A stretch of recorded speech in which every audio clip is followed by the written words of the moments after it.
Okay, welcome everyone. My name is Justin.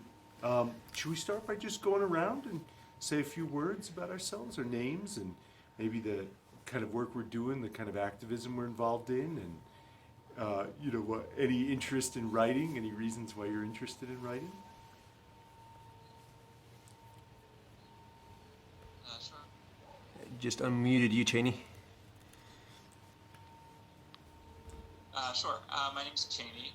I do work around climate justice and literacy, so I work with the Reading and Writing Project at Columbia, and I'm working to do more work around climate change, the climate crisis, and I've been teaching reading and writing for a long time and teaching teachers how to teach reading and writing, but I'm specifically interested in how to leverage that for doing more work around climate justice. Cool. Thank you.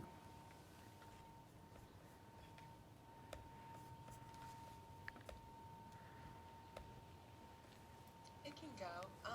I'm Emma. I am a new member of Yucca, which is in Santa Fe. You guys have probably heard of us. We do a lot of organizing around climate change and stuff. So I'm very new to them, and I am just really excited about learning more, and I really love to write. I've written for Generation Next at the New Mexican for a few years, and I just graduated from that this past year, but I'm interested in learning more. Cool. Thank you. We were just doing some intros from the folks on Zoom. And Alicia, you said? Alyssa. Alyssa? Nice to meet you, Alyssa. Yeah. Chelsea, do you want to go next? Yeah. My name's Chelsea, and I was super interested in coming in today because I am wanting to, sorry, this mask is a little bit, I'm wanting to build more of my skills of writing and just my ability to public speak and just have a lot of different interests in developing my skill for being a public figure and really standing up for what I feel is right. So I'm just super interested to hear the wisdom that you have to share and see how I can apply that in my life for my development. Awesome. Thanks so much. Hello. Let me do this. For me to come closer? Sure. Can you see me? Yeah. Okay. My name is Alyssa, and we're just expressing why we're interested. Yeah. Anything about the work you do, the activist work you do, or any interests? Yeah. Well, I don't do any activist work, but I guess I would like my right to be, my way of living to be activist work. So just in my example of like everyday life and what I do and what I believe in, I believe that's kind of how I express and share and fight. And so yeah, I'm just interested in taking this course or this workshop because I do enjoy writing, but I have a lot of fear around it and how I express and articulate things, and I enjoy the process of trying to figure out how to express myself in the best way. So it'll be interesting to hear you share, and I always love learning, so it's fun to take new things and kind of push yourself out of the comfort zone. Cool. Thanks for joining us. Thanks for being here. Yeah. I have to go solve the power real quick. Sure. Is it working? This power went down again, so I'm gonna. Okay. But Alright. you got. Yeah, but people are. It's working, and I'm gonna just go get a power cord. Okay, cool. Well, my name is Justin. I've worked for many years in progressive politics, mostly with Democratic members of Congress, with the Congressional Progressive Caucus and the Congressional Black Caucus. And I worked as legislative director for a few members of Congress where I was involved in writing bills, writing amendments to bills, and working to make ideas become laws and become new elements of funding in the federal budget. And when I got to Capitol Hill, when I started these jobs in Congress, I was thinking I'd be kind of moving away from the writing I had done prior. I had done some newspaper writing and some essay writing for magazines, and I was thinking like this is going to be so cool because I'm really going to get a chance to affect policy directly and be involved in in government.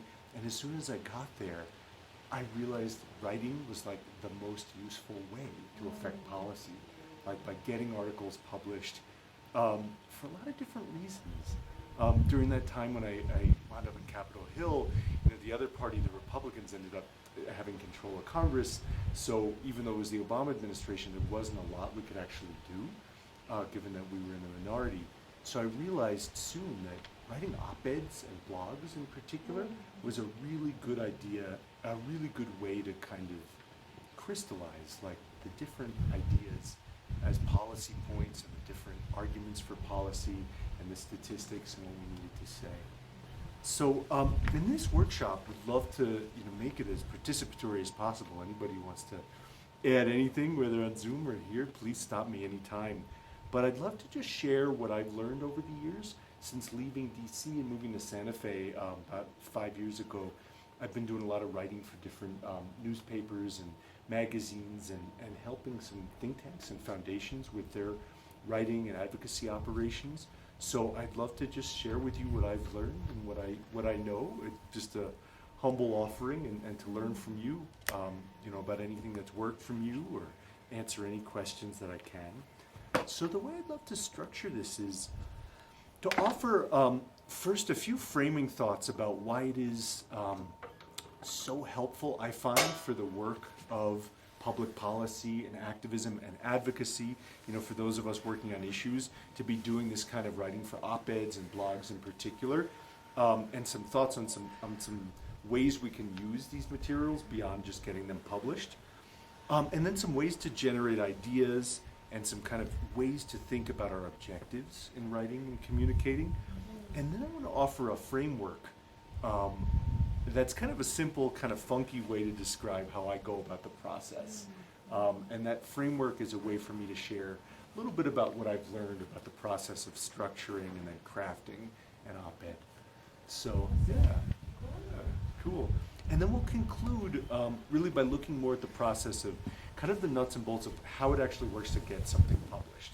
So once you've written something, like how does it actually go to an editor? How do you get the editor to say yes?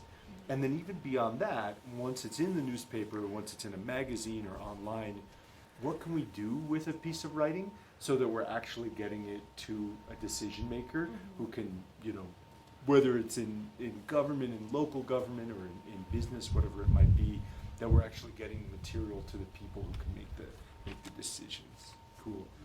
Yeah. Oh, looks like someone else joined us, Brianna. We were just going around and introducing ourselves and saying a couple words about who we are, just your name and any interest you have in writing or any activism you're involved in or advocacy causes or kinds of issues you care about.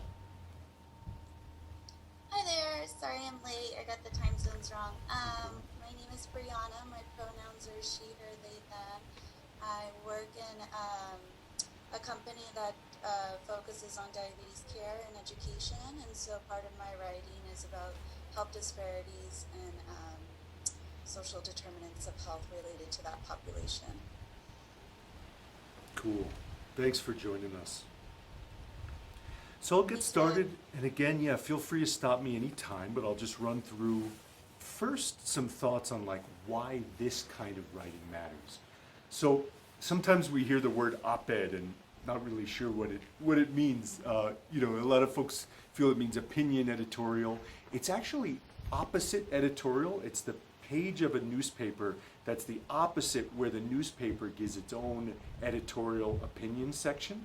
And most of them are online now, but some of them you'll still see, like if you open up the New York Times in print.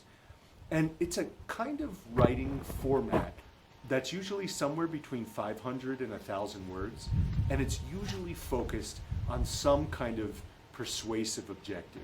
We're writing to persuade someone of some opinion, whether it's to pass a law, whether it's to get companies to divest from fossil fuels, whether it's to make a change in education policy, or in some cases they can be more personal and introspective, but more than just kind of a narrative nonfiction, or certainly more than fiction, writing essays or books, they usually have a point of view to get something done, to change someone's opinion on something. So blogs can be kind of a similar, less formal variant of that you'll see online.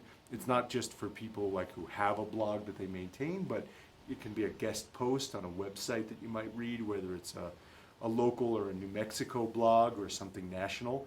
And those blogs or opinion outlets online are often much more specialized, like on environmental issues, for example, or on a feminist approach to analyzing the news, or on particular regional issues. So it tends to just be a little bit less formal than an op-ed, but still generally the same kind of format of writing to persuade. There's also letters to the editor, which are like very short op-eds. It's a letter to the newspaper's editorial board or the editorial staff of the newspaper that's explaining if you disagree with something in the newspaper, or usually in about 200 to 300 words if you want to make a point and explain why you believe something and why others should too. So there are a few reasons why I feel like these formats of writing, as activists, as people who care about different issues, are really valuable, and particularly if we work for organizations or we're part of coalitions. It's a way to explain ideas to a really broad audience. It's a way to share a perspective to a really broad audience. And it's also a way at the same time to influence a really narrow audience of decision makers. So even though it's an opportunity to, share something with the public at large, in an op-ed, for example, that's pushing for the president of a university to divest from fossil fuels, the audience is also that one person. And if you mention that person by name, it's going to show up in their Google News results that they or their staff probably have for their own name. And then they're likely to act on something because they'll see that there's someone asking out in the press for them to do something in particular. So there's that element of it. There's also, I find, an opportunity to help partners I work with. Oftentimes if you're working on climate, or if you're working on, say, indigenous rights issues here in Santa Fe, and wanting to make some changes in public policy, whether it's around monuments or whether it's around education, sometimes writing something out to really present all the statistics, to make your case, to make your argument, is a chance to really lift up partners. It's a chance to educate the partners and quote people who you're working with. It's a chance to help kind of bolster a movement as a whole. It's a chance also to kind of curate materials that you can use for other purposes. So maybe you have your own newsletter, or maybe you want to send it out to people who you want to become involved in a movement. It's an opportunity to kind of do the thinking, to develop your own talking points, to develop your own ideas and your own message. It's a way to bring people to get more interest in attending events. Sometimes, if there's going to be an event, now it's mostly virtual, probably going to be on Zoom, but writing something about an issue can also be a way to point people to an event that's going to happen, or to point people to attend a hearing in the Roundhouse in the legislature, or to get people involved in a way that's going to get them to sign a petition, for example, or donate their time or financial resources or other resources to a cause. So for me, it's kind of like this Swiss Army knife of activism that you can use for like all these different purposes. A lot of times people will say, I'm going to write an op-ed. It's like, let's just get this published and that's what it is, and then we'll forget about it. But there's so much more opportunity, I find, to kind of crystallize the ideas you have, the arguments you have, the support you have for those arguments, and then bring it into the public space. Any thoughts on this first part, or anything to share? So one thing I'd love to share next is really just the essential work of getting started. Even if we're part of a campaign, even if we're part of a movement, sometimes it's really hard to know, how do we get started, and how do we generate the ideas that could become an op-ed? So there are a few ways that I find, when I know I want to write about something, I know I want to write about, a climate issue or another social justice issue, or just something I really care about. what's the next step? Like, what is the actual work of generating the idea that is going to become the unique, distinctive hook for an op-ed? So there's a few things I would offer that have worked for me. One is really think about the strategic goals of your movement. What is it that we need to achieve? I work a lot on climate issues, so for me, as I think about what's left to do in terms of a renewable energy agenda, in terms of vehicle electrification, in terms of climate in the state legislature, community solar is a big one, for example.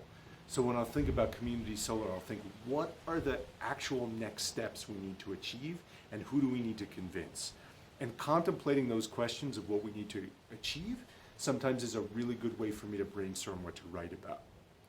Another way is scanning the news. One thing that we'll talk about a lot in this little workshop is how important it is to make sure that what we're saying is like really relevant in terms of the news, and it's tied to something that feels timely. So in this case, if you're reading what's happening in the New Mexican or New Mexico Political Report or the Albuquerque Journal, and you see something, for example, maybe it's an opinion article that just isn't getting it right, or maybe it's a news story that then becomes something that you could tie to your article, then that's a really good opportunity to be able to brainstorm, to be able to think about generating a new idea. And then looking around at the calendars too.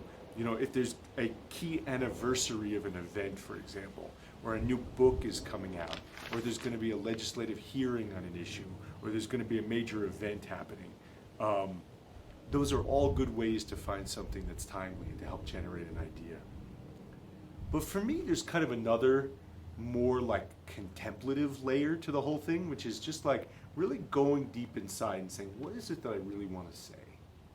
And you know, sometimes for me, it could be like a kind of structured daydreaming. Take a half hour, or maybe if you have 45 minutes, to just have a pen and paper and just think about what is it that I really want to say. You know, being with awareness of all that stuff I mentioned about what's happening in the news, to step back and really do that structured daydreaming and try to come up maybe with a bunch of different article ideas, and we'll see the one that really fits, the one that feels right. And then there's other ways of thinking about generating ideas that can be more social, you know, like calling up a friend who's really active on an issue, or maybe has a good perspective and a lot of knowledge on an issue, and having a conversation. Sometimes those conversations about issues can be the best ways to generate ideas. Any other ideas for you guys on how to generate ideas?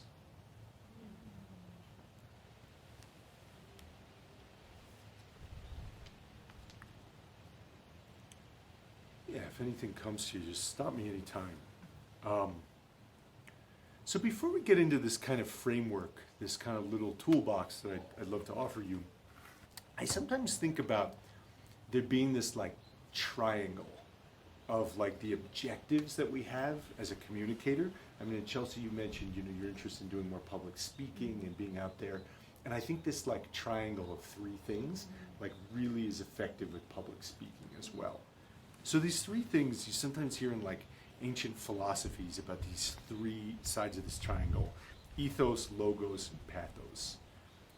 So the ethos is like, why is it that we have the credibility to say what it is that we want to say? Why is it that we are the trusted messenger? So I think it's really important as you're writing, if it's possible, to think about like, why is it that I'm a trusted messenger on this? So what is it about my personal story, my experience, maybe something difficult that I've been through, that I've overcome, or why is it that something in my background, maybe a course I took or an education or experience that I have, for example, farming or whatever it might be, is like, that gives me the ethos to say what I'm going to say and for it to be trusted. Then the second one is the logos, which is like the power of logic and reasoning, so that it's not just kind of like a rant, like where a person's just going to say whatever is at the top of mind, but like that the argument is really well structured, So it's not just even a collection of statistics, but it's a set of premises that lead to conclusions. Like, if I believe this, then it makes sense that this is true. So if you accept this piece of argument, then this is true. So to really have that good logical structure to it. And then the third part of the triangle is pathos. And it's kind of the skill and energy with which you present the message. So this is what I think of as like the uniqueness of your voice. You know, the uniqueness of the way that you're going to present the message. You know, whether that's through like the cadence and rhythm of what you're going to say, or the color that you bring to the language and description by making something a little bit more poetic than just prose. Like that to me is like the pathos. So there's like these three parts of the triangle, like the ethos, logos, and pathos. So to share what I've learned over the years about writing and in my experience, both, you know, working in politics and advocacy and also in my own writing. I'm also writing a book right now, and this kind of fits into some of that as well. There's this really kind of funky framework that a writing professor who taught at UT Austin, her name was Betty Flowers, she would often teach. And it was saying that when you're writing, it's like you wear 4 different hats. It's like there's these 4 different jobs that you do as a writer. And they're just kind of like silly ways to think about it. But I find that they're really useful frames for me as I sit down to write and go through the process to go through each 4 of these frames. So the 4 frames, the 4 kinds of jobs that we do in writing that this professor says, and I'll kind of give my own spin on this, are the first hat is called the madman or the madwoman. But this is just like the mad, crazy person getting everything on the page. The second, after the crazy, mad person, is the architect. And the architect is about designing the building, designing the structure, the craft that you're going to build. And that's the piece of doing the outlining and doing the logical flow and finding the right flow of argument, finding the right structure that'll speak to people. The third hat is the carpenter. And the carpenter is like the work of building the actual structure once you're doing it.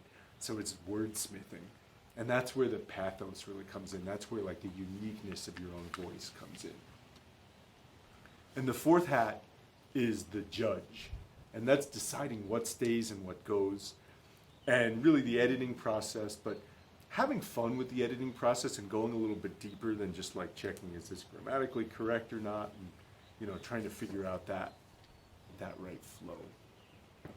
So I'd love to go through each of these and kind of use this framework to share what I've learned. And you know, if anything with any of these comes up, any questions or anything you'd want to share that works for you, please do.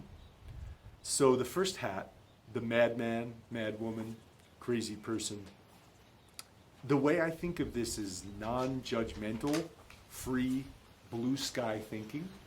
It's where you get all of the ideas that you have, where you get every single possibility and just put it on a page somewhere. It's usually not the same page. It's usually not the same piece of paper or Word doc or Google Doc that's going to be your final draft. But this is like the document where all of the quotes that you find, all of the key passages from articles, you're going to put in one place, and you're going to make sure they're well cited so you know what to quote. You know, and you make sure that there's no plagiarism, that you're making sure that everything is attributed to who it needs to be attributed to. But for me, this process is like to just go on a binge of absorbing whatever info you can. I mean, it's not endless because, you know, there's a limited amount of time usually. But say you have an hour or 2 hours to just research. You know, maybe you have a day or a couple days to just research and do all the reading that you can. You know, do some longer reading, read some short articles, and take clippings. You know, copy and paste or maybe write down notes of the key quotes, the key statistics, the key ideas, you know, of the people who are really, you feel can support your argument. And one part of this is, it's of course really important to look broadly at the people who agree with you and understand what's been said, and sometimes echo those arguments, sometimes look into kind of adjacent fields, maybe that are academic or more professional, and say, hey, here's something about climate science that's more academic that I could bring into this more activist work. That can be really important. But one thing that often gets neglected in this phase is to read what a counter argument would say, to read the opposing views.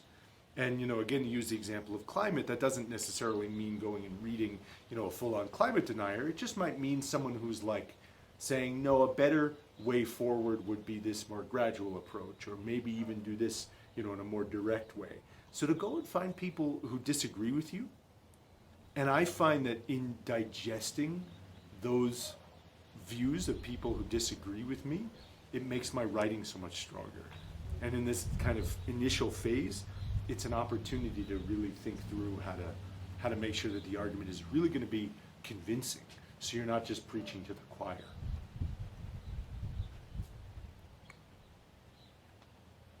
So in this first phase, one thing that I find that's really helpful too is also to kind of imagine your outcomes. Imagine, what is it that I want this article to achieve? What is it that I want to change in the world that maybe in the initial brainstorming phase, in the initial idea, daydreaming phase you thought about, but to think about that in a really clear way. If it's possible, I'd like for this article to be placed in this newspaper or this online outlet. And if it's possible, I would like the governor of the state to read it, or I'd like the head of this NGO to read it, or I'd like as many people who are showing up to march in the street on this or that issue to read it. And to envision those outcomes and to really think clearly about what it is that you want.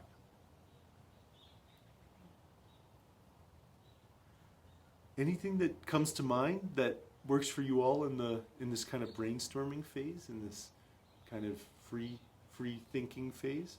Or any questions about this? I find it's really difficult. I mean, I am a mad woman when it comes to like writing things, but I'm so in that judge phase that it's like, that's what stops me from like fully like just letting things come to me. So it's really cool to just see these like archetypes in a way of like how to approach writing, and if there can be some pushback to help facilitate what your process is in your mind. So. Yeah. The judging mind. Totally. Yeah, Alyssa, I'm really glad you mentioned that, because it's like sometimes those like doubting thoughts, or sometimes those like, oh, this isn't smart, or this isn't, like, so much of that is just like finding a way to get started and having some of these structures in place to like make it, so it's not just embarking on this open-ended thing, can really help. And also like really going about the process so it's like to think of as many ideas as possible for what could go in an article, and then like cut it down to what's really the best of what's there. And then you've taken the time to like, in this first phase, to think through everything possible that you feel like is reasonable, and then to cut it down and really kind of like sculpt it like an artist into a good amount of material. Yeah, I feel like I struggle with the opposite. Is when I start writing, it just flows. So, and I'm just like this endless. Like I could just go on and on and on. And my problem is then structuring it, like you said, in a logical structure, where it's like, okay, this and then this and then this and then this. Totally, yeah. Well, that's a really good segue into the next section. Yeah, the architect. It's all about that. Yeah. Cheney has a question. Oh yeah, Cheney. Yeah. Okay. One other thing that helps me is to kind of gather, like mentor text. So gathering whatever type of writing you're doing, but find authors or writers that you admire and are inspired by, and putting a collection together and reading through those things. And that might also help you go when you're going to the architect phase. But Totally. reading authors that you love. Totally, yeah. And I think that's such a good insight, Cheney, because you know, in this architect phase, like, you know, to what Chelsea was just saying about like how to find that structure, I think what you're saying is often one of the best ways to do that is like find writing that is you love. Find writing that's really convincing to you. And it might be that if you are writing a piece, like a long essay, you know, it's going to be something that might be a little bit more open-ended and dreamy in some respects. But if you do want to write something like a newspaper op-ed, you know, to go to the New York Times opinion section, for example, and it's not that the writers in the New York Times opinion section are always going to have the best ideas or the perspective that most aligns with what we want to say, but, you know, they at least have to know something about structure to get there, you know, to arrive at having a place there.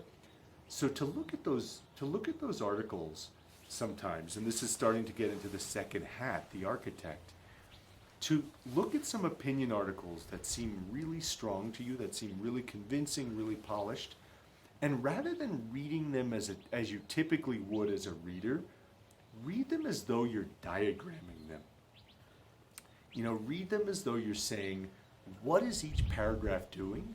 And maybe have a pen and a piece of paper and diagram the article. You know, this first paragraph is an opening that is meant to inspire interest. Or maybe it's to demonstrate timeliness. Or maybe it's to do something that I find is really important, which is like state the conventional wisdom, the conventional thinking, and then turn it on its head and explain why it's not actually that. You know, that's often what you'll see like when we diagram these articles. And then maybe the next part is going to be an anecdote that personalizes it. Maybe it's going to be a story. Or maybe it's going to be a set of statistics and quotes that kind of back up the core argument of the article.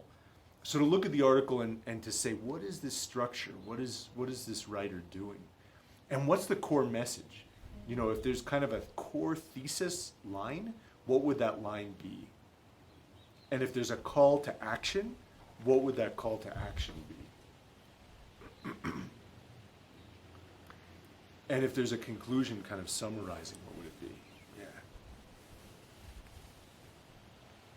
Hey, looks like someone else joined us. Noah, I'm Justin. This is Noah. Nice to meet you, Noah. Brianna had a comment. Yeah, Brianna. She said, in the brainstorming phase, I like to listen to podcasts or watch videos related to what I want to write about. I think that method helps to spark ideas. While I listen, I will jot down such as keywords or phrases throughout for concepts I want to anchor on. Totally. That's a really good idea. And in that first hat, that kind of like getting everything out there phase, I find that sometimes like movement can be really helpful too. So if you listen to a podcast while you're walking, and like out in the sun and like getting a little bit of movement or doing something else that has some movement to it, sometimes it's a really good way to get that initial framing right and do that thinking. Yes, that's a good idea. So within this kind of architect phase, one thing that I really like is, as I mentioned, like going through and figuring out what are the writers who do this really well, what are they doing? And in a lot of these, one thing that I find that's really helpful to what Alyssa was saying about getting started or like kind of getting past that judgment phase is like have some structures in mind. Like it may be that you have an idea that you want to share, or you have a story you want to share, or you have a policy position that you want to put forward. But what it's really possible to, like what's possible to do to make that easier is for all the uniqueness of what you want to say, to have some like pre-planned structures in mind. And that's not to say it's going to be a cookie cutter kind of article, because there can be so many of these. But if you have a sense of kind of how to structure things well and what typically works, it becomes a lot easier. So I'll give you some examples of a couple of those structures. I mentioned one at the beginning that's just kind of a general approach that I find almost always works well. And that's take the conventional thinking, you know, sometimes people call it the conventional wisdom, it's not always so wise, but take the conventional thinking and refute it. And this is a good thing to do, like, for example, if you're scanning the news and everyone's saying, there's no money in the budget for a major Green New Deal type program, whether it's nationally or in New Mexico. To maybe take that conventional thinking, particularly if there's an article about a budget shortfall in New Mexico, for example, to start with that. The consensus right now seems to be that there's no money in the budget because of these problems, and we need to just focus on business as usual and cutting investment in an energy transition or whatever it is you might want to do. And then in the next paragraph, or maybe a few lines down, to say, however, or yet this misses a key point. Or yet the truth is, the reality is, that by making these investments now, we're going to be putting people to work and expanding the tax base that expands the economy over time. Or by doing this now, we're going to be dealing with unfunded liabilities that sooner or later we're going to need to deal with in order to manage a climate crisis and changing realities for our environment. So to find a way to take that conventional thinking, what most people seem to be saying, and to say something different. If you start with just what it is you want to say, sometimes it could be a little bit formulaic, not feel like it's like meeting the news where it's at. But if you can have an opportunity to show, this is what people are saying in the news, this is what the kind of conventional thinking is, and here's why it's wrong, and here's why we should do something different. What that structure does is it allows you to then go into your core argument and supporting your argument and giving your premises. So for example, to use a climate example or arguing for a Green New Deal, to say the conventional wisdom is that it's too expensive is kind of point one, then point two is actually the reality is it's more costly to do nothing. So challenge that conventional wisdom. And then from there, there's this opportunity to then present the case.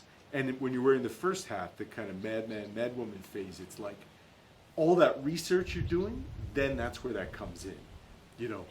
Organizing sections then of the article that then becomes, the first reason is we'd be putting all these people to work doing necessary jobs and transforming the energy grid and transforming the way we get power and sustainable agriculture and remediating landscapes and education and all these different projects that would actually in turn create more opportunity for people.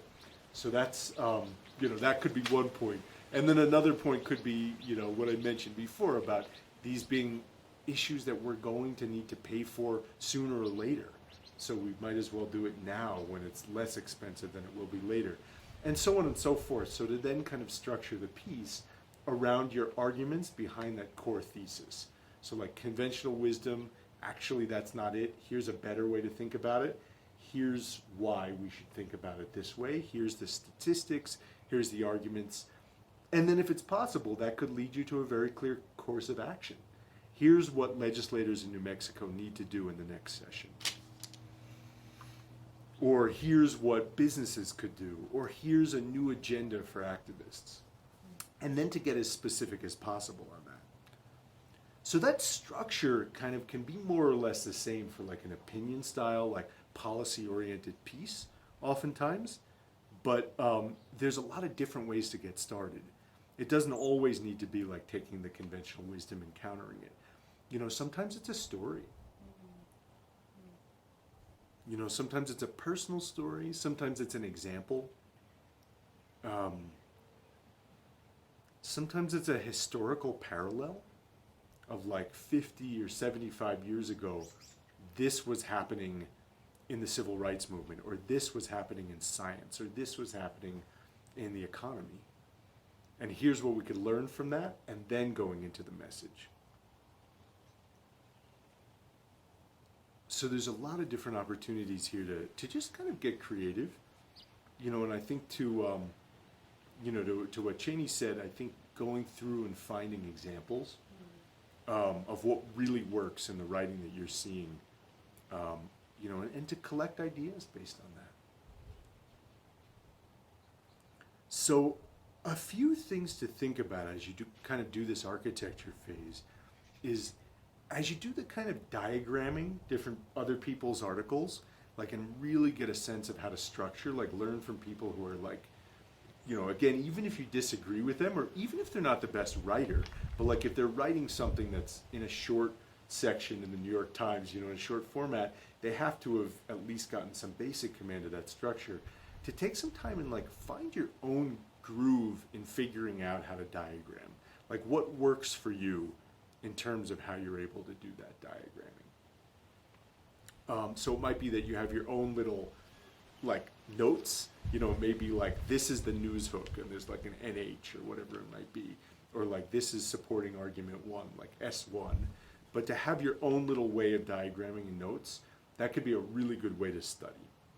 And then when you're doing your own writing, sometimes it could be helpful to use those same little tools as you outline.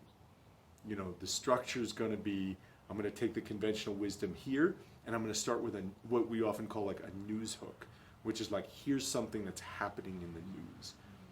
Here's a news article that we could link to and say, you know, on this date, you know, this person in politics who's prominent said this, and here's why it's wrong. So to establish that it's something recent, that it's high profile, having that news hook somewhere in the article is really important. It's usually, as you go about doing that outlining, to find a place usually within the first 3 or so paragraphs where it's possible to do a kind of like summary of what it is you ultimately want to say. Like what is if I could boil this down to just like the core essence thesis, like is there one sentence that like really captures that thesis? That can be a really valuable thing. And then even if you aren't using a lot of like a touching story or an evocative kind of story as a lead-in, it's still really important as you're thinking about the structure to save places in the piece for the kind of illustrations of ideas. You know, and sometimes that's like little stories that may be a line or two or an example of a person. You know, it could just be finding the right statistics in the right place that you feel like really illustrate what it is that you want to say. But to make sure that there's some kind of like diversity of different means of supporting the argument. So sometimes it's a quantitative number, like this is evidence that this is the case. Other times it's pointing to someone's like real lived experience. So to find those kinds of examples. One thing that you don't always see happen, but this kind of goes back to what I was saying before about you know, reading people with different views. Anticipating counter arguments can be really valuable too. So what that often means is like when you go about the research phase and you're maybe reading someone who disagrees with a Green New Deal, or someone who like feels it's too expensive, or someone who feels that what you're proposing is too quick, like it's just too fast. To really charitably take on that argument rather than just addressing it out of hand where possible. And what that often means for me is like finding a space to maybe somewhere in the like final third of an article, maybe it could be somewhere else, but to explain what it is that someone you disagree with would say, and to do it in a way that's charitable. And what I mean by that is like to do it in a way that actually frames their argument in a way that they would say, yeah, that's a good explanation of what I mean, and then explain why it's wrong. And then if you're able to then explain why we should think differently, then it's like you've won the argument. You know, then it's like you've done the best job that you can to convincingly state what it is that that opponent of your idea is saying, and then to present your idea in a way that still overcomes that argument. So this is kind of a way of doing a few different things at once. I mean, it's a really good structural tool in terms of that like logos, but it's also a pathos thing because it's a way to show respect too, like to the people you disagree with. It's like, I have enough respect for you to really do the best that I can in portraying your argument, and then I'm gonna present why we should do something different. You know, so if you're able to bring that into the writing, that can be really valuable too. And all kinds of communication, I think, to what you were saying, Chelsea, about public speaking. So the closing, you could do it a lot of different ways, but it's often really helpful to synthesize, to bring the argument back home if there's lots of different ideas you're presenting, if you can, in a few lines, explain why they're all connected. And then, where possible, I think it's really helpful to come back to where you started in some way. It may just be that you give an anecdote at the beginning and don't mention it again. You don't give that story through the whole article, but then you could come back with a reference to it at the end, or that piece of conventional thinking in the news. Coming back to it at the end, now to kind of give that reader a feeling of a circle of completion, having been through your whole idea and structure. So this is such a big one, the architect. We could talk about this for hours, but those are just some initial ideas to get you started, and also just this this main idea of studying, studying what you see working and diagramming it. Yeah, anything that works for you all in terms of this process, or any questions?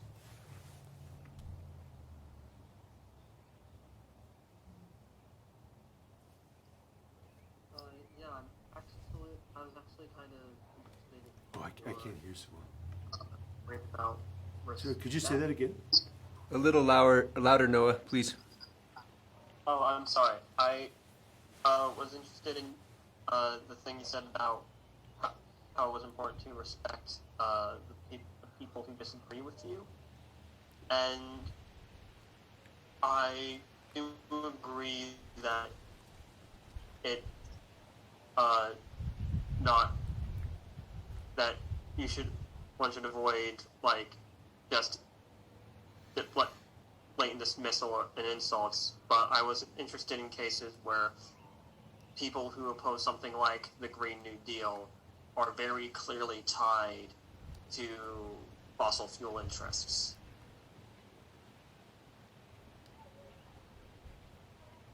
Sure. And I was wondering what your advice would be about handling that. Yeah. So what I mean about respect in that way is in a very specific sense. It doesn't mean to. I mean, you could be very much upset about the corruption and about the destruction, as impels us to act and creates the necessity for us to act. What I was saying about respect before was really just with regards to this one part of writing, which is taking the opponent's argument and stating it in a way, maybe it's just one line, but for example, if someone is saying, well, a Green New Deal is too expensive, rather than just saying, well, everyone who's opposed to a Green New Deal is corrupt and funded by fossil fuel interests, which is the case for many opponents of a Green New Deal. But there's also just a lot of people who are really skeptical and don't really understand the economics of it, and think that we need to just be adopting a policy of austerity and not investing in people and not investing in enriching and defending the planet. So to take their argument, and what I mean by having respect for it would be to say, for example, some economists or some politicians, or you could even give a particular name, would argue that because the state budget deficit stands at this amount for this year, there's simply not enough money in the budget in order to enact all of these programs.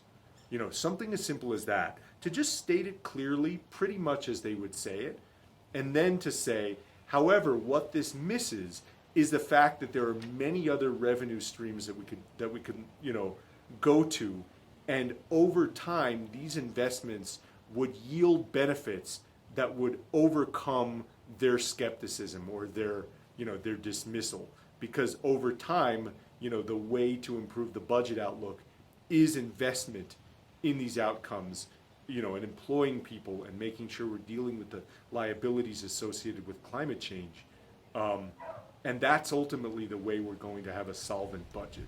And then to go and to return to your core arguments about why it's fundamentally the right thing to do. But it's a good question. It's tough sometimes. It's really hard work to have respect for people who are clearly corrupt, doing really corrupt things. So I think the answer for me is just in this very specific way to state the arguments in a charitable fashion. Does that make sense? Okay, I believe Brianna had a question next, and then Cheney. Cool. Oh, no, she was not waving her hand, but so Cheney, go ahead.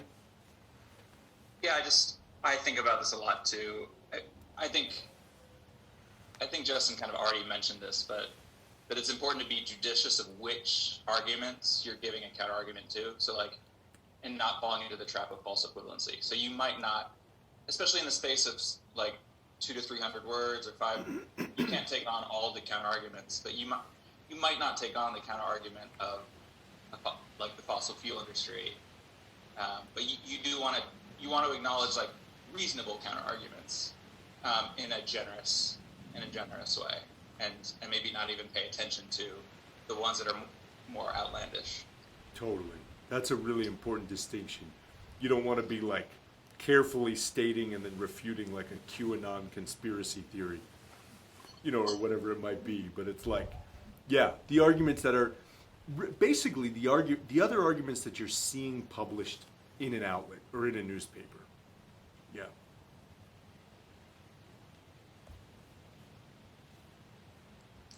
I have a question that's kind of unrelated.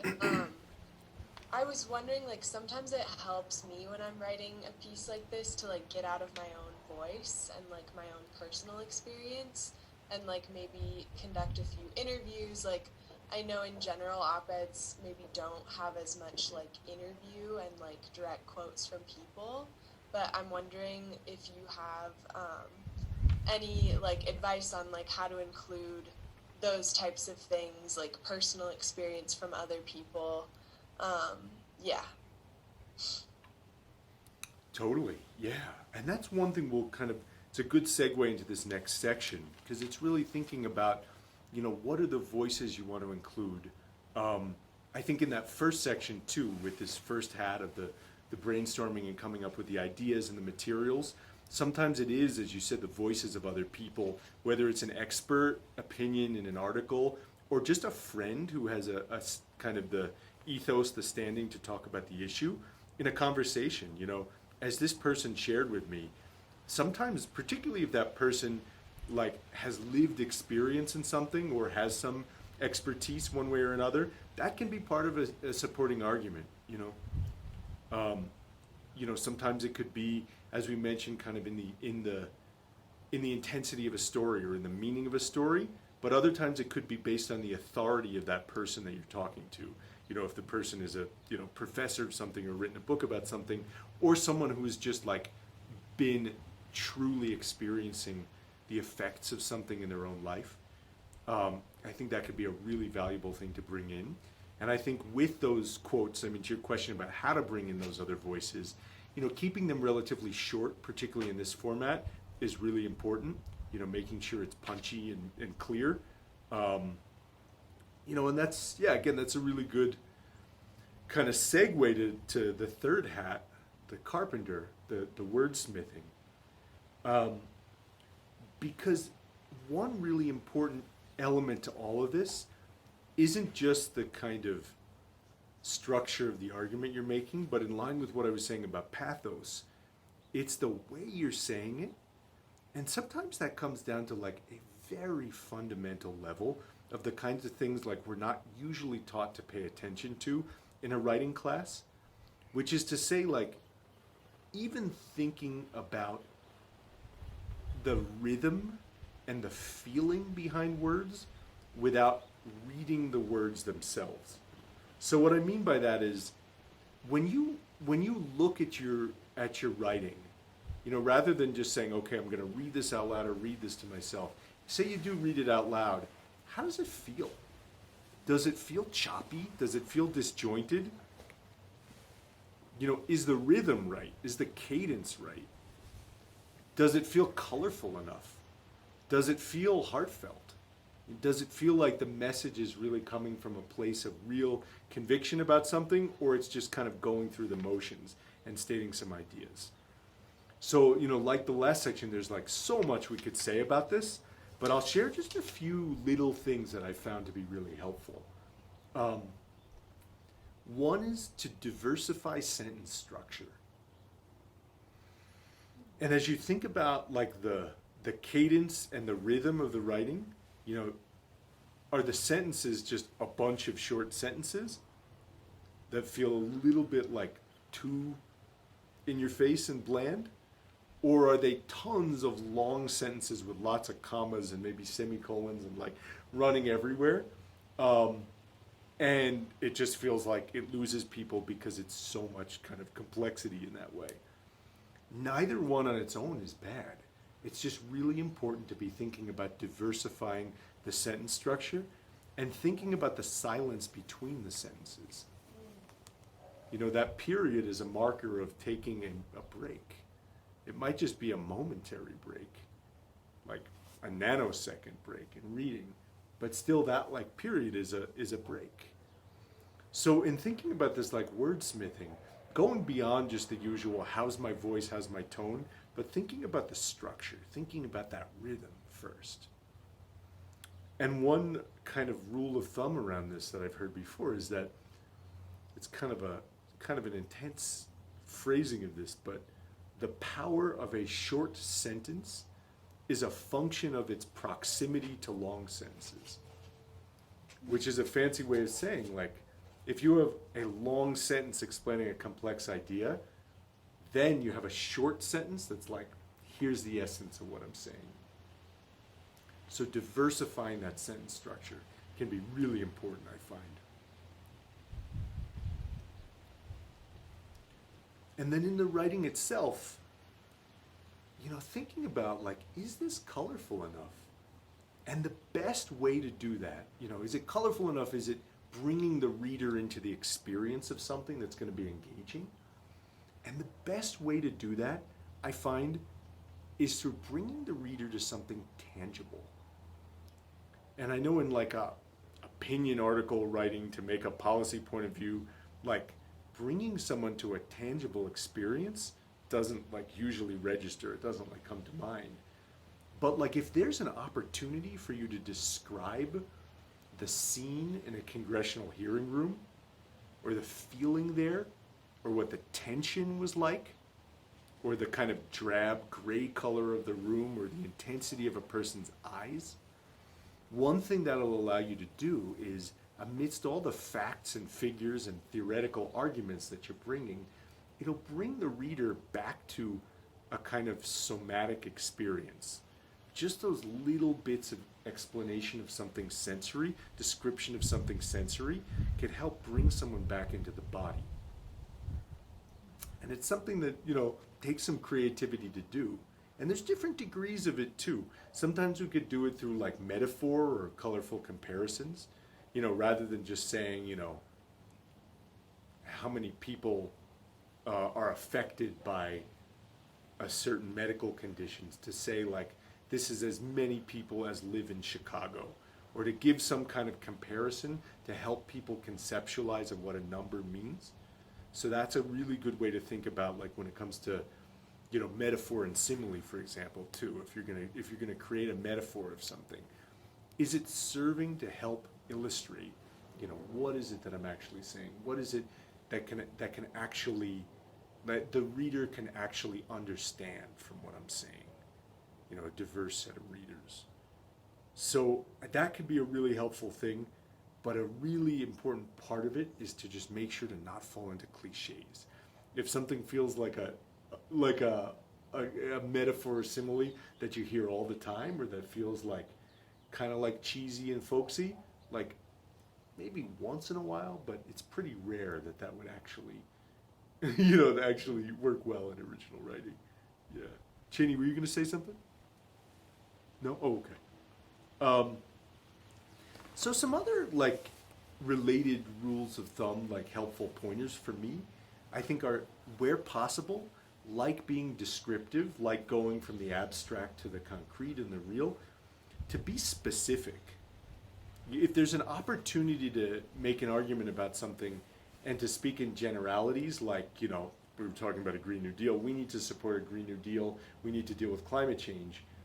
If it's possible to instead bring that from that general proposition into, and what that means specifically is the following. Or what some research is saying, you know, research supports or research shows that this is 10 times more effective than that, to be specific about what that actually means in practice. So, to be specific. And one really important part of this whole process that will apply, I think at some point to most of us, is co-authoring and writing with someone else. Or in some cases, I used to work in Congress where I'd write for other people, and sometimes in my work I'll write speeches or write articles that other people are going to sign and I'm helping them with. So it raises this question, like, how do you find your voice if it's shared voice with someone else, or even if it's someone else's voice? And sometimes there have been moments when I've written an article for myself, but I've realized that there's someone who's like way more important than I am, who wants to say the same thing and would want to write this article. And I could give them the article and have them change a few things to put in their voice, but to have a bigger impact that way. Or maybe someone who could just convince someone else of something. So as you're doing this, like writing with another person or writing for someone else, I think that's where conversation becomes particularly important, to say, like, is there any kind of turn of phrase that you don't want to use? If that other person has written a lot in the past, like if you're writing for the head of an organization, to really immerse yourself in their previous writing, to go and just Google what they've written and read it all and like take note of the tone and turns of phrase and that kind of thing. So sometimes the writing, isn't just for ourselves. And this voice part, this kind of Carpenter part, the wordsmithing, then becomes really important in those, really becomes very delicate in those times. Yeah. Yeah, Alicia. What do you like to do, or like what's a tactic or a way to really find your voice? I feel like sometimes it's easy to just like read other people and then kind of like blend in, or like other people's voices, or people have similar things to share, and I don't know, sometimes I just get like, not nervous, I just don't know if I'm like copying someone or just like repeating, or like how do you like really individualize, or how do you tap into your own voice? Mm-hmm. Do you have any way of doing that, or do you find that you're like not, I don't know, do you find that it's hard to find your voice? It's a really good question. Yeah, I would offer three things. The first thing I'd say is to look at the writing that you really like and feel, I was talking before about kind of the importance of that, like somatic experience, like how does it feel? Like in the body, how does writing feel? When you read something that like makes you light up and like, yes, this is it, to notice that. And like notice what it is that makes you feel inspired, like really inspired, energized. To notice that, and that could be in other people's writing, but to notice what it is you love in other people's writing is a really good way to reflect on what it is that becomes your voice. My voice is always a work in progress, so kind of connecting to that, honing into that, I think is really important. Another piece of it, I think, is to take the time and really do the like idea generation phase, or the kind of mad person phase, where you're maybe away from the computer and the phone with just a pen and paper, and just write out what it is that you really want to say. Sometimes there's like the artist's way process of just like journaling a ton and like whatever comes to mind. Sometimes it could be really helpful to do that, and then notice that like a lot of it is just clearing stuff out. A lot of it is just letting go of stuff. But there's going to be some stuff in there that like probably, if you do it enough, is going to be like some gems you're going to find. And you're going to say, yeah, that's the essence of my voice. So that's the second thing, that kind of like contemplative process. There's a writer named Natalie Goldberg who lives in Santa Fe, but she's a famous author about the process of meditation in writing. She wrote a book about Zen and writing called Writing Down the Bones. And she talks about how, like, as a writer, like, you're fundamentally working with your own mind. you're working with your own consciousness, you're working with your own feelings, you know? And it's not like, oh, I work at a computer and I just work on the computer. It's like working with all that stuff. So like finding means to like contemplative means to notice that I think can be really helpful. And then the third thing might be the most obvious, but it's just the practice. The practice of doing this kind of writing, or whatever kind of writing you want to be doing, but not just in the journaling at home sense, but in the kind of final sense of, here's how I'm going to get this out into the world. That kind of thing. So like, even if it is that like you write 10 op-eds and like the newspaper doesn't accept any of them, because like most writers go through that, almost all writers go through that in one way or another. Like, you know, not always, but there's going to be some rejection. To like not lose enthusiasm, but just like keep going with it. That practice, I think, is a really good way of kind of honing the voice. Yeah, cool. Yeah, sure. Yeah. Anything else on this third hat? Cheney mentions to ask for feedback from someone you trust. Totally. Yeah, that can, I think that definitely speaks to the voice as well, yeah. Because the voice, like so many aspects of, you know, our own personalities is like not just something we create on our own, but it's like in community, you know, it's like in a reflection of connection to others. Cool. What are we on time? It's 2:16. Okay, cool. So going to the fourth hat, the judge. Sometimes, I'm going to admit, I'm like kind of lazy with this. I'm like, oh man, it's done. Let me just like give it a quick proofread and go. But this can be a really valuable opportunity, I think, this fourth hat, where we're really editing. Of course, it's important to like do a really careful edit, make sure things are, you know, correct grammatically and that feel right to you in the way you want it.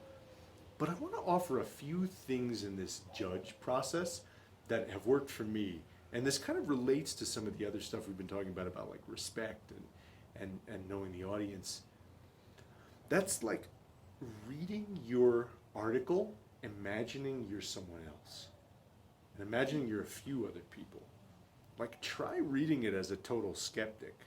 Like try reading it as the person you disagree with, maybe even the person who's like corrupted by the oil industry, and like try imagining being that person and read the article, and don't change everything to please that person. That's never going to work. I mean, talk about like speaking your own voice. It's important to have that integrity.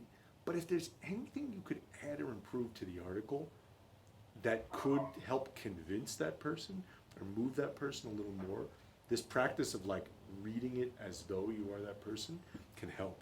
You know, and by the same token, like to read it as an ally too, like somebody who's really a partner, who's really standing in solidarity with you. What more could you do maybe to lift up that person's voice?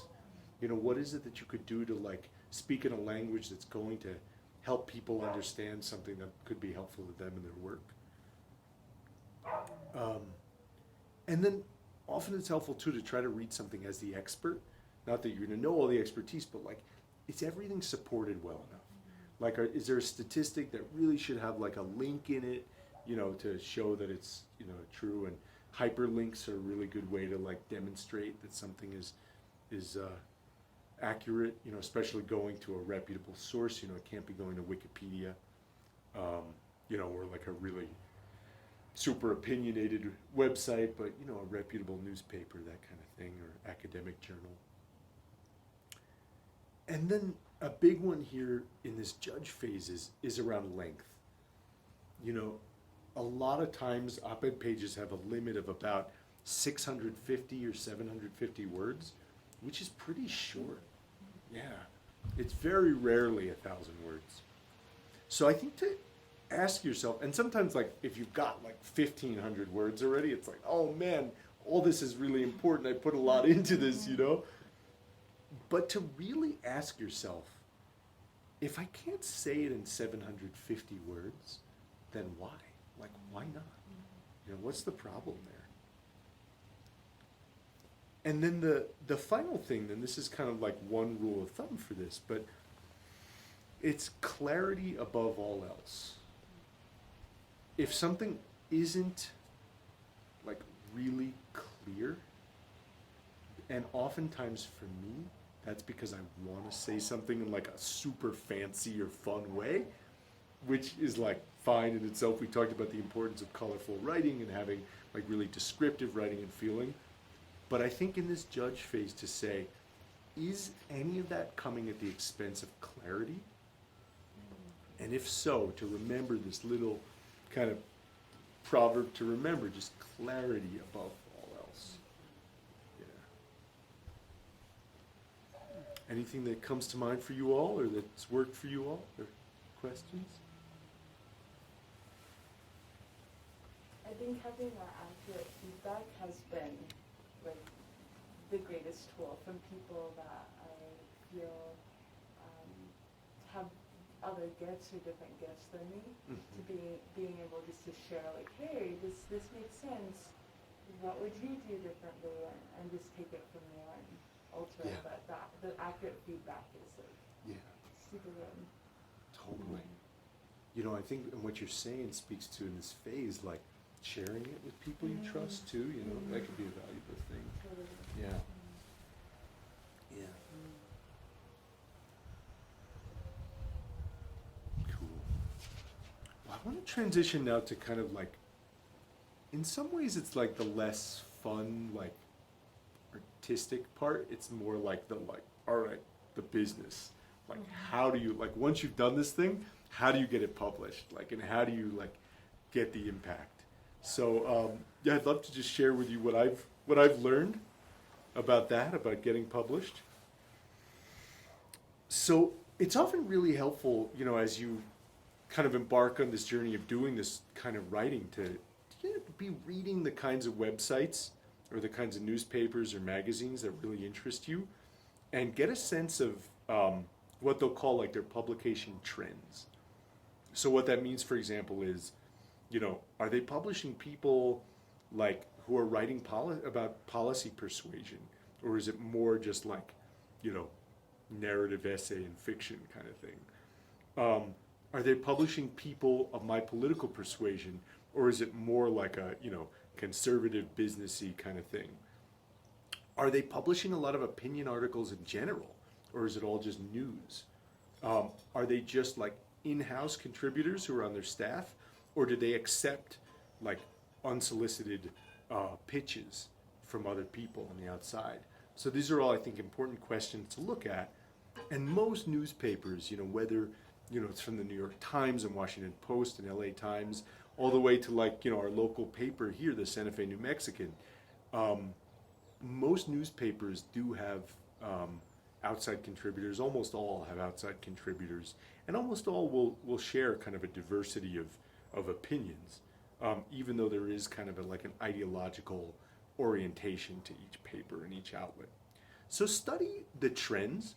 If they've been publishing a lot of articles on the same topic, and some of the articles are kind of making the same point generally that you're making, then it'd be good to look to a different publication, because it's probably the case that, you know, it's not going to be a good fit because they've already covered it. So a really good kind of look for the right publication is, you know, is this something that's going to like meet my needs for what it is that I want to achieve with this piece? One, is this something that's going to, is this something that is actually going to like be of interest to the editors there, insofar as it's something that they haven't covered a lot, but is generally like within their scope of interest? And then from there, to take a look and like imagine, is this a likely fit in my, you know, for their publication, to really like kind of feel into it.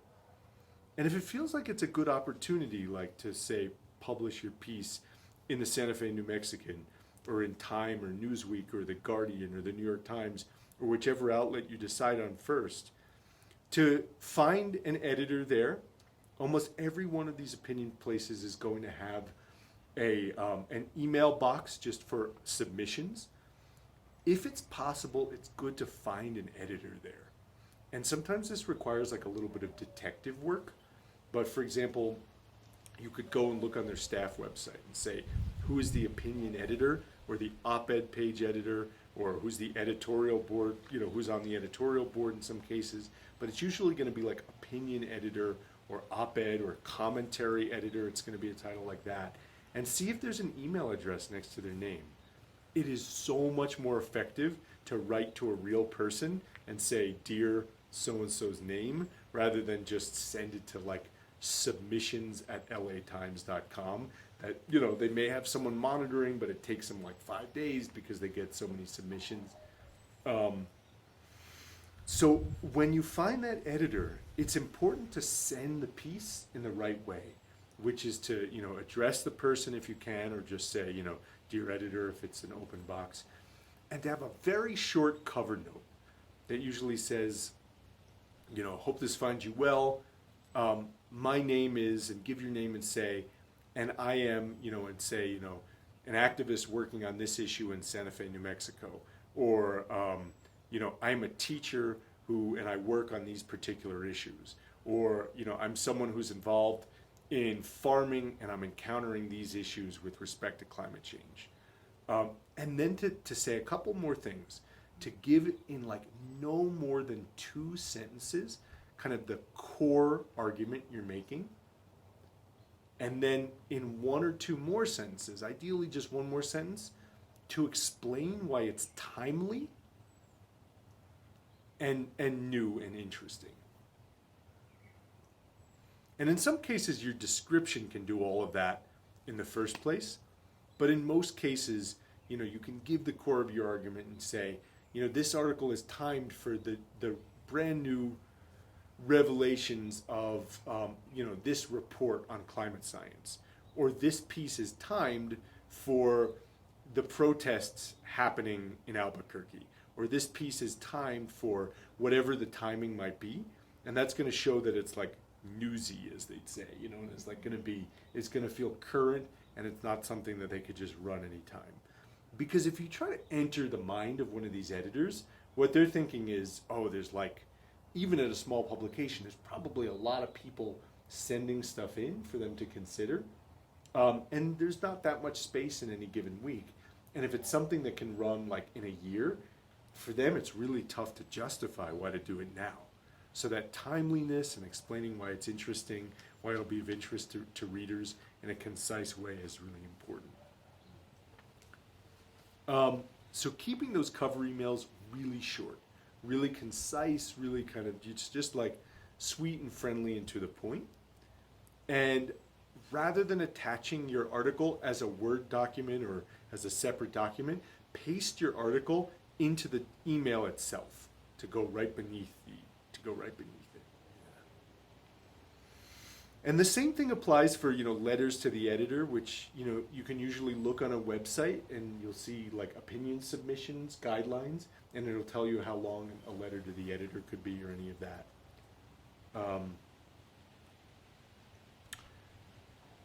So with all of this though, with what I mentioned before about like what's going on for one of these editors in their minds, if they don't accept what you're writing, it's usually not because they're like, this isn't good writing or you're not the right person. So oftentimes it's because like their boss who like owns the newspaper said, you need to be covering this today, or like they already have a bunch of pieces on this or that. There's so many factors, so there's so many reasons to not get discouraged. And I know I say that now and it sounds easy, but it's hard. Because if you put like a lot of work into this and then they say, no, sorry, we're going to pass, it can be discouraging. But one thing I found is I've sometimes had, like smaller outlets or less kind of high profile outlets pass on things that I've written. And then I've tried like the Washington Post or something, and then they've said yes. So I've had that experience where it's like, all of a sudden I think something is failed, and I just need to keep trying with it. And then there's always opportunities too, like in the case that you need to say something right away because the moment might pass, that you can find a website to publish it on. To publish it on, to develop an account on Medium, which is free, and it's a really nice site for publishing your own op-eds. It's medium.com, and a lot of people use it. I mean, like super famous people like Barack Obama uses Medium. And part of it is, obviously he could get op-ed published anywhere he wants usually. Although even for someone like that famous, there's going to be a limit on how many times they can publish in a year in the New York Times or something like that. But on Medium, like if he shares it in his social networks, tons of people are going to read it anyways. And if you share it on your networks and it's really good, people will see it. You know, it'll come to be seen. So I think a lot of the work here is like not getting too discouraged, you know, being careful, being thoughtful and strategic about where to send a piece. And if it does get picked up by a newspaper or by a big newspaper, that's really good because it gives a certain kind of credibility to it and there's a built-in readership. But it's okay if it's not, and you can go publish it on a blog or publish it on Medium and share it and get the idea out there. And people will be moved by the quality of the writing. And a lot of the stuff I mentioned is opportunities for, you know, building momentum for a movement with respect to op-eds. You can still achieve through that kind of publication. Yeah. I'm just curious about the process of, do you just send what you write into one person at a time and then wait for the feedback, and then or do you send it to multiple people at a time? And then also like what you were saying about reaching out to the editor, would you submit to the editor and where you can have a submission box? Like would that be too much? No, really good questions. So the second question, just submit to both. Yeah, definitely submit to both because like all their opinion stuff goes in that box. But if you also have the editor at the same place, that's good. The first questions really can be tricky because say you want to write something. I mean, the simple answer is one at a time.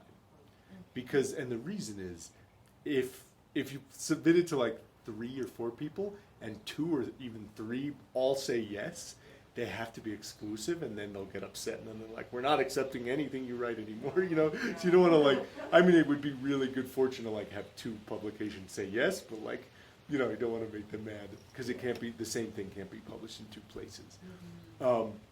Usually, on some very rare circumstances, there's like, you know, syndication and stuff like that. But what I would do is, if you've written something that's really time sensitive, like it's related to a piece of news that's happening right now, and like 3 days from now it's not going to be as interesting, you can say in your email, given how time sensitive this is, I would love if you could get back to me by the end of the day, you know, and then try someone else. Or if it's like super time sensitive, if you like hear something in the news that's like, that's really bad, I'm going to write an article right now, and like you get it done in 2 hours and send it, say, this is super time sensitive, would it be possible to let me know like as soon as possible, because I would then need to go to other outlets, and then you could like wait a few hours. And you've given them fair notice, so I think if they write back and say, yes, we'd love to publish this, you know, you still have that covered. Yeah. So it's kind of a delicate art, but it's a really good question. Yeah. Yeah. Yeah.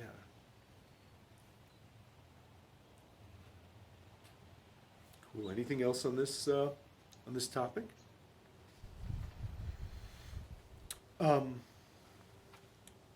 So before we wrap up, or just kind of open up to general thoughts, like one thing to think about is like, let's say you've published your article, you know, whether it's in Medium or in your like ideal publication. What then do you do with it? Is like the goal of this really just to get published and just get it out there and hopefully people will read it, you know, of course, you know, share it on social media and that kind of thing, get it out there. Is the goal just to like get someone to read it? That's fine. That's good to just get it out there and then move on. But if your goal is to like pass a state level Green New Deal for New Mexico and pass particular policy objectives within the state that you know the state legislature needs to act upon within a certain period of time, one thing kind of going back to the initial part of this discussion is like, now what? You know, I have this in my hand, I can print it out and give it to people or email it to people. Like one thing that can be really valuable to do is like figure out all the ways you could then use this. You know, maybe it's, you know, I know we've got folks who are involved in Yucca and involved in other, you know, in Sunrise Movement and other, you know, other groups. can your article be distributed to members of the group to like educate people? But maybe even more useful than that, could you do like a call-in day to state legislators and say, I'm going to turn this article into a set of short talking points. So like I have a whole article, but the article could be like 5 talking points. And then you give those talking points to activists and, you know, or people who are going to be involved in the call-in day and say, here's some ideas for what you can say. So all of a sudden it's like you go from having like written an op-ed that hopefully someone will read to like you wrote that op-ed that people will hopefully read, and then you also have turned all that thinking and careful analysis that you did into like some material that people can actually like make use of. It's also to figure out like who are the key decision makers on this. You know, if it's Governor Lujan Grisham, it's like mentioning her by name. I think I mentioned this at the beginning, like is really good because she has a press secretary who like has her Google alerts and is like, oh, she was mentioned in this article. This issue's being talked about in the press. We better put this on her radar. So she knows people are talking about it like in the news. So that's one good thing to do. But then to go the next step would be, you know, who is on her staff who's going to be helping advise her on this decision about renewable energy standards or about community solar or about you know, any issue that you want to be working on. And then if you can find a way, maybe just through your networks or your friend groups, could you pass along this op-ed that I wrote to this person or that person and set up a phone call for me so I could talk to this person and we can actually like have a dialogue? By writing an article about it, you all of a sudden have like the cred to go in there and say, hey, I wrote this article that was in the Santa Fe New Mexican about green energy. You know, I want to discuss it with the governor's advisor. Can we make a time to do it? And like all of a sudden, like you can walk in the door or get on the phone with that person in a way that before, like maybe it could have worked, but it's just kind of like, you know, out of the blue, just kind of showing up. So in a way, it's like, it can be a way to create your own like instant credibility to be able to walk in and have standing on an issue in a conversation. Yeah, any other thoughts about like how to leverage writing for achieving objectives? Activism? Any thoughts or questions about this? I have a question about like in the world of social media, like there's a lot of like translation of like really complex issues into like something that could easily fit into like Instagram boxes or like something that could then reach an even bigger audience. And I'm wondering like your opinions on that. Yeah, it's a good question. I mean, like a lot of stuff that shows up on Twitter or Facebook or Instagram is going to be like, you know, like you said, like not that carefully worded or just like, you know, kind of not really a good treatment of an issue.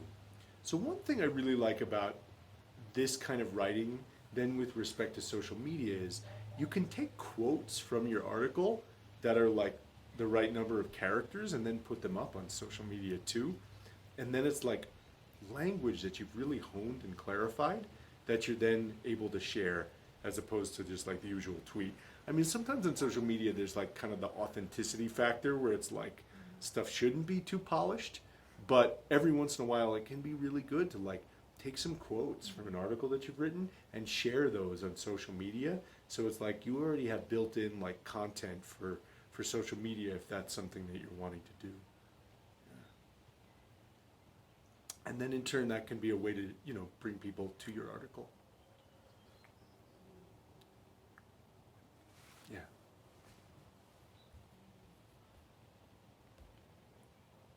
Thanks. I was wondering if you could talk a little bit more about pairing. I get really overwhelmed, especially in climate, of all the different things that matter. And so I was wondering if you could talk about a process for one, paring down your ideas and like coming to a focus, both for like the idea side of things, as well as I think also for like all the different, I get really overwhelmed by all the different outlets. And I guess, do you have a process that you go by of like kind of selective abandonment of throwing things out, because I think that one of the biggest things I struggle with is I feel like everything matters, and so then nothing, like I'm not able to focus on anything. That's one of the places I get stuck. Totally. Yeah, I'd say a few things to that. I mean, it kind of goes back to what Alyssa was saying too at the beginning about like how to get started when there's just so much, you know, and sometimes so much doubt or just so much stuff. You know, I think a really good way to get started is to think about like, how many ideas do I have? What are the best ideas I could come up with for articles? And then of those, looking at them, what's the most unique? What's the most compelling? And then what's the most timely? So there were a lot of times when I have an article, sometimes even like part of an article written, but it's not the time for it because there's like not an opening for it, you know? And then all of a sudden I'll see something in the news and I'll be like, oh, this report came out that links to that idea I had. Now's the time to do that. So if you have like too many ideas, that's a wonderful thing because it just means you can write a ton. You know, if you have the time to, you know, and the kind of wherewithal to follow through on them.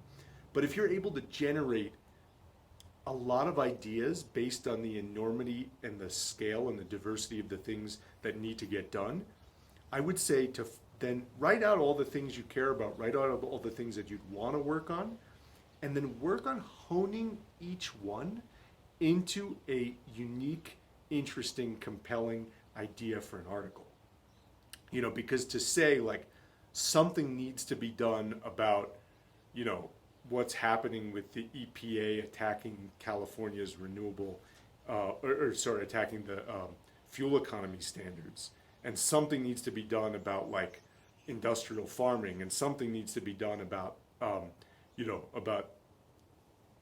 thinking about adequate renewables for EV charging stations, to give a few examples from the climate world. It's like, how do we take each of those examples of things that need to get done and then turn each one into a compelling and timely article, like for which there would be a good structure, for which there's a good news hook, you know, for which there's good evidence that we could point to, for which there's something new that we feel that we could say. And in going through that exercise and saying, actually, I don't have a ton to say in the EV one, I don't really have a ton to say on the fuel standards one, but actually the sustainable ag one, I have this really unique point of view, and I have this data and this story. So this is a really good article that I could come up with on that one, you know, and then here's a moment when it could go forward. So I think kind of putting them all on the page, if you can, is a wonderful thing, but then to go through and do a vetting process for quality, you know, which one is the most timely and which is the highest quality. Helpful. Thank you. Yeah, for sure. Yeah, it's a good question.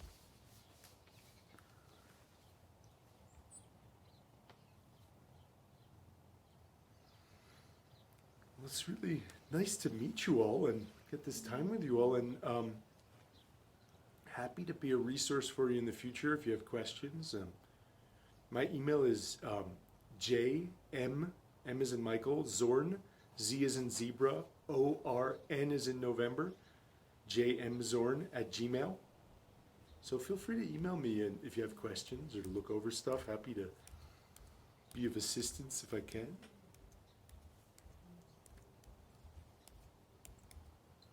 I have a question. Yeah. So earlier, you brought up respect in terms of like counter arguments, and it kind of makes me think of the concept of appealing to one's emotions. So it's really easy to write something where your audience already kind of believes in what you're writing, but I would love to kind of hone in on that idea of respect more to those who may be skeptics and how to kind of appeal to their emotions in that way. I think if you're leveling with people and you're trying to see where they're coming from, it creates more engagement. I don't know if I'm making sense, but if we can expand on that a bit. Totally. Yeah. I mean, I think with that one, sometimes it's tough to like come up with any like specific rules of thumb, but it's like something that's a little bit more intuitive. Like as you look at something, and I mean, I think it also goes back to, you know, what Chelsea was sharing about showing someone you trust your writing in the end. I mean, maybe it's someone who's like, you know, maybe it's a family member who's maybe not as politically aware or engaged as you are. Like, how does this feel? You know, does this feel like kind of too gung-ho and like too intense? And like to think about some ways that, you know, in keeping with the voice, in keeping with the uniqueness of the voice, like a way to meet people and relate to people. And I think one thing there that's important is to like always, just to not exaggerate can be important. You know, make sure that things feel like you're really leveling with people in terms of not using like too much hyperbole or too much like really like sharp language. It's like, this must happen right now. Even if something really must happen right now, in many cases, there's other ways to say something that really is necessary without creating a kind of atmosphere of urgency, but like kind of like a calm, clear, here's what we need to do, and here's how we can, you know, cultivate the energy to get this done, you know? Yeah.